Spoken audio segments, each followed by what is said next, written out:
you just talk a little bit more about your project and why you're here, and then go into why, what independent film means to both of you?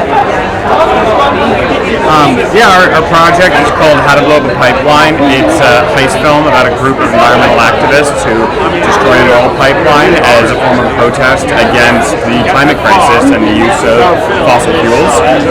Dan edited the movie and did a really amazing job and is nominated today, which is really amazing. And since climate change is very, very, very, very important now, I guess what are some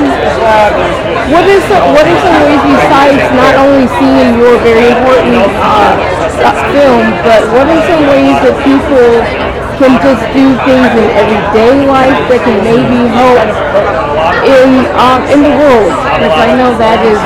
That's a huge question, and I think that there are all different ways of getting engaged in the climate struggle. I mean, ultimately, I think it's really incumbent on people in positions of power to do something about it. I think that it requires a lot of coordination on the governmental level, for major corporations, and as long as fossil fuel companies are continuing to extract fossil fuels and we're keeping on burning them, there's not a whole lot that individuals can do in changing their lifestyle habits.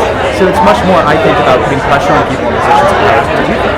And sometimes that includes tactics like direct action, various forms of sabotage, protest, and but yeah, I think that there are all different types of people involved in the climate crisis fighting And in terms of wanting to create documentaries and doing things like that, was there like a particular documentary or documentary filmmaker that inspired you?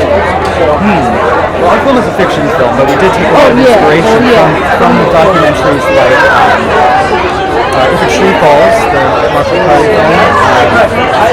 I think a documentarian that we're both very inspired by is Joshua Oppenheimer, who directed the acting Killing the Look of Silence. I think that when it comes to being a documentary filmmaker who's a political filmmaker and making films that actually affect political change in the world, I think that his work is a recent example of that, and how to go about doing that kind of work in an ethical manner.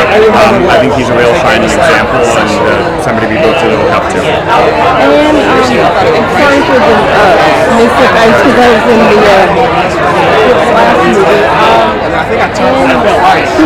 I see that you're both wearing those pins. Can you explain what the pins are about? Yeah, these are artists for ceasefire pins. We're very concerned as filmmakers, people who care deeply about what's happening in the world, and especially as Jewish filmmakers. I feel that it's very important to speak out against the bloodshed that's currently occurring in Gaza. And I don't want to take up too much of your time, but is there a particular film from tonight's programming that is nominated that you're excited for? Too many to name, honestly. I really love May December. I think that's a really terrific movie, and a movie that walks so many different tonal and narrative lines so masterfully, and Todd Haynes is a filmmaker that we've both looked up to for many years, so yeah, it's really cool to, I think, be in the same room as him tonight.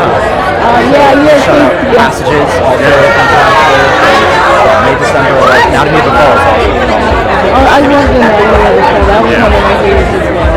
Well, it was really great meeting you. So nice to meet you. So nice to meet you. So sorry for the mix-up. Oh, it's okay. Yeah, not a problem. Yeah, it makes sense.